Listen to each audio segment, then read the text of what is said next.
Hi friends, வாங்க முடக்கத்தான் கீரை கொஞ்சோண்டு பறிச்சுட்டு வந்தேன். அந்த ரசம் வைக்கலாமா? கொஞ்சமாக புளி, ஒரே ஒரு தக்காளி, ஒரு கைப்பிடி அளவுக்கு நான் நைட்டுக்கு மட்டும்தான் வைக்கிறேன். ஒரு கைப்பிடி அளவுக்கு மட்டும் முடக்கத்தான் கீரை எடுத்துக்கலாம். எனக்கு ஆக்சுவலி பீரியட்ஸ் கொஞ்சம் ஒரு 2 நாள் தள்ளி போயிடுச்சு. உடம்புலாம் ரொம்ப பெயின், பாடியெல்லாம் செம்ம பெயின். ஸோ அதனால் அந்த முடக்கத்தான் கீரையை வச்சா பாடி பெயின் கேட்குதான்னு பார்க்கலான்னு வச்சு நைட்டு சாப்பிட்டுட்டு காலையில் பெயினே இல்லை, எங்கே போச்சுன்னே தெரியல, நல்லா தூங்கினேன்.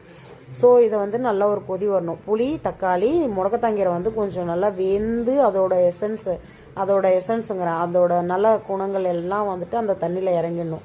ஸோ அது ஆறுனதுக்கப்புறம் ஒரு 2 பச்சை மிளகா போட்டு நல்லா பிசைஞ்சு எடுத்துக்கோங்க. எனக்கு பச்சை மிளகா காரம் எந்த சாப்பாடாக இருந்தாலும் வேணும், அப்படி இல்லைன்னா எனக்கு அந்த சாப்பாடு பிடிக்காது.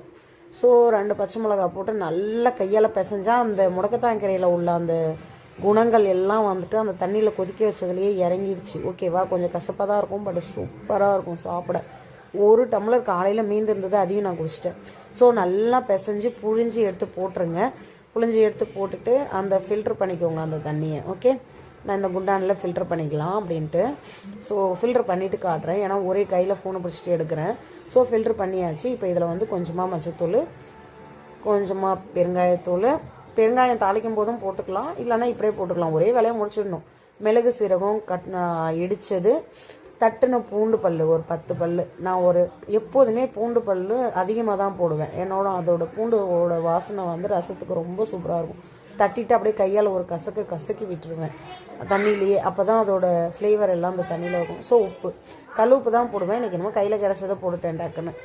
ரசத்துக்கு எப்போதும் கல் உப்பு தான் போடுவோம், மீன் குழம்புக்கு, ரசத்துக்கெல்லாம். ஸோ எண்ணெயில் கடாயை வச்சு அது அலுமினிய பாத்திரத்தில் செஞ்சால் தான் ரசம் எப்போதுமே சூப்பராக இருக்கும். ஈய பாத்திரத்தில் அலுமினியன்ட்ட எண்ணெயை ஊற்றி கடுகு, உளுத்தம்பருப்பு, கருவேப்பிலை போட்டு தாளிச்சிட்டேன்.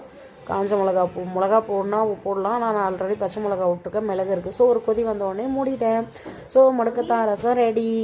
வாங்க ரைஸ் வச்சு சாப்பிட்லாம். சூப்பராக இருந்துச்சு. சாப்பிட்டுட்டு மீதி ஒரு டம்ளர் இருந்தது, அதை நான் காலையில் குடிச்சிட்டேன். சூப்பராக இருந்தது. Thank you so much. சப்ஸ்கிரைப் பண்ணி சப்போர்ட் பண்ணுங்கள் மக்களே. தேங்க்யூ. Bye bye.